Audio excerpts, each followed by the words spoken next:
Connor Tomlinson, political commentator from Young Voices UK, is in the studio. Good evening, Connor. Good evening, Kevin. If I might just get away with a quick pun, you did say no Marx and no Marx, but Labour Party's all Karl Marx at this point. Yeah, so that's very good. Very good. Now, actually, I mean, he's trying to get away from Karl Marx, isn't he? But with a conspicuous lack of success. He's still got Jeremy Corbyn, old magic grandpa, hanging around in the wings. Anyway, let's talk about the important issue of the day. Cadbury, the chocolate company, has admitted that for the third year in a row, it has cut the size of its Christmas selection boxes. So its Christmas selection boxes are getting smaller and smaller and smaller every year. And they almost say this proudly. Why? I think, and they keep touting it as a very socially conscious reason and saying, we're tackling child obesity. I mean, first of all, if you wanted to really tackle child obesity, you'd put yourselves out of profit. Exactly, go out of business. Don't make any sweets. Don't peddle rubbish chocolate to fat kids. But I would say, especially because they're saying a lot about inflation, and I think they're trying to keep their production costs down, particularly because if you look at the size of the money that their parent company is dedicating year on year to making socially conscious donations, particularly 250 million the prior year to Black Lives Matter and other social activist groups in the racial sphere. I would say, I think the impact on the chocolate is currently being felt from the consumers' wallets by being funneled into social activist programs. Taking the knee, yeah. Taking the knee, figuratively speaking. Also, I think this is what happens all the time, doesn't it? You go in to buy your favourite chocolate bar, it's the same price, but you can't help noticing suddenly it's a quarter smaller than it used to be. I mean, this is what goes on all the time in the confectionery business. Well, there also used to be the old joke of when I was a kid. God, I sound even older now. When the Freddo the Frogs used to be about 25p. Not that long ago for you. I know. But the Freddo the Frogs used to ride your bike down to the corner shop and get it for like 25p. Yeah. And then now you got to take out a mortgage just to buy a tiny chocolate frog. It's a bit miserable, isn't it? I'm just kind of glad I don't eat chocolate now. But. Yeah. So if you get a Christmas selection box this year, it will be smaller. Let's talk about something that's possibly a little bit more important. Your reaction to the events of the weekend. I mean, I understand the government being nervous, but I thought it was a little strange that, Sajid Javid, the health secretary, popping up in Parliament to make an emergency statement on Friday about this terrifying new variant, Omicron. Oh my God, it's Omicron. Rubbish transformer.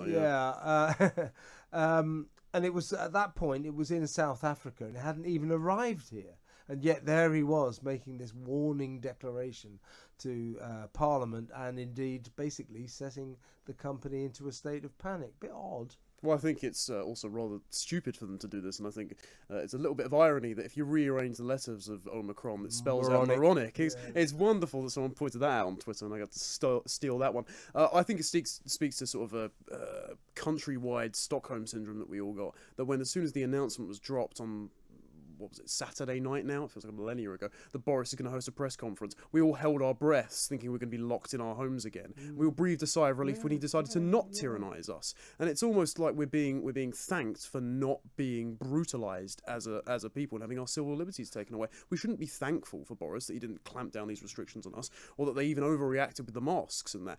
Our standpoint should be, we should be free to be personally responsible and choose how to react to this as we see fit. Yeah, well, I agree with you, but I don't think the government will ever take that line because it is terrified of being subjected to the charges it was last time when this whole COVID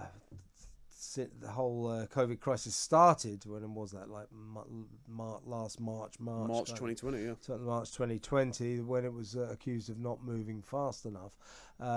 Now, I'm all for vigilance in keeping the nation healthy and safe, but I think they could be accused of moving a bit too fast this time. Well, I don't think that not only is ethics entered into the realm of what they should be doing. They tossed out the Great Barrington Declaration, like yesterday's papers, but also the efficacy of what they were doing. In hindsight, it looks completely terrible. I wasn't on board with lockdowns from the start, just on the ethical standpoint, but lots of people have said, oh, we'll give them 3 weeks, and, if it's necessary, people were falling over in the streets and dying like it's the airborne plague and everything.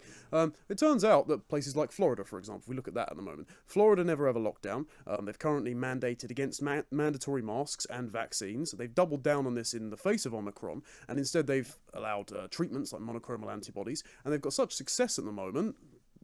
Obviously, some things are still in their trial period, but their rolling weekly average is only 1 death a week. And they've got a very ageing population and some quite high density cities in their state. So they seem to be a model for living freely and living with the virus rather than this tyrannical rush into more restrictions. And I don't see why our government can't follow that.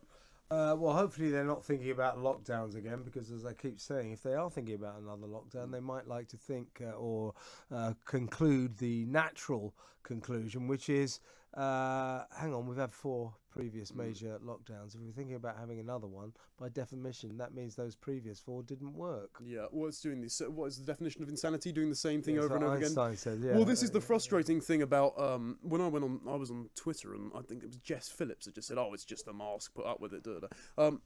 Pointing out for the fact that, one, she isn't the one sewing them together in Chinese sweatshops, these little blue masks. There are plenty of videos out there of people that are forced to make them. There are currently 53 million sent to landfill every day, with a 450-year decay lifespan. That's longer than a plastic bag, and there are more of those in our oceans than there are jellyfish at the moment. They're currently strangling birds. The RSPB had to put out a notice about it. So it's not like there's no cost associated with mask mandates. I fully endorse everyone, as I've always been exempt. If they feel like they're exempt because masks cause them distress, it's a perfectly legitimate reason not to wear one, and if they believe the evidence is a little bit shoddy and whether or not they're going to do anything. Clearly, as Nadeem Zahawi did yesterday when he decided to present a bunch of awards to teachers who are going to tell their students to wear masks but weren't wearing them last night. If they don't want to wear one, I think, use the government guidance and come to your own conclusions. Just explain why you're exempt from wearing masks. Well, they cause me major distress, of course. But actually, I used to have asthma as a kid, and it's somewhat dormant, and I've also got anaphylaxis. I'm a cacophony of health issues, as you can tell by the face. Yes. Our sympathies. But these health dramas that we constantly go through now, I mean, these are strange times. I mean, right from the start of the COVID crisis, it was the first time in the history of the human race that governments all over the world, not just ours, appointed themselves their sort of nation's doctors. We are now in charge of your health. They started saying things like that as our primary role is to keep the nation healthy. No, it's not. It's absolutely not. And yet they have assumed this function that they now are in charge of our health. And that also seems to lead them to believe that allows them any amount of illiberalism in imposing measures aimed at keeping us healthy. That's what worries me. The medical alleged emergency brings about tremendous illiberalism on the part of our government.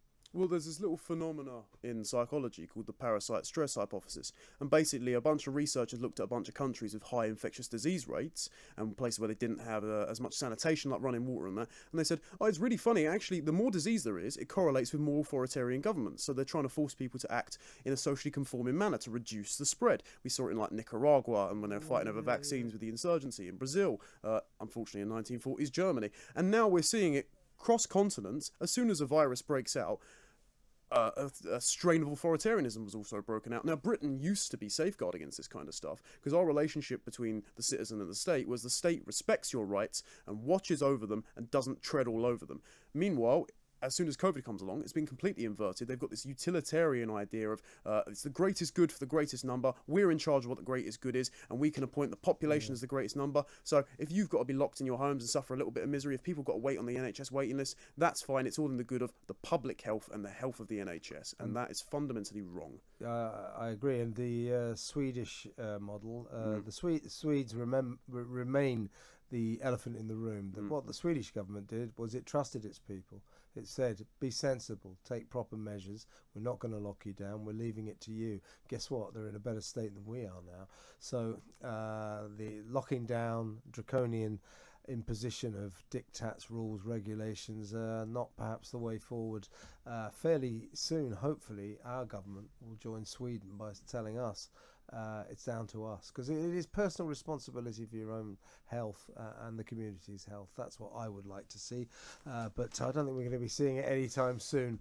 Connor, thanks for coming in. Always a pleasure. Connor Tomlinson, political commentator from the Young Voices UK group. I'm Kevin.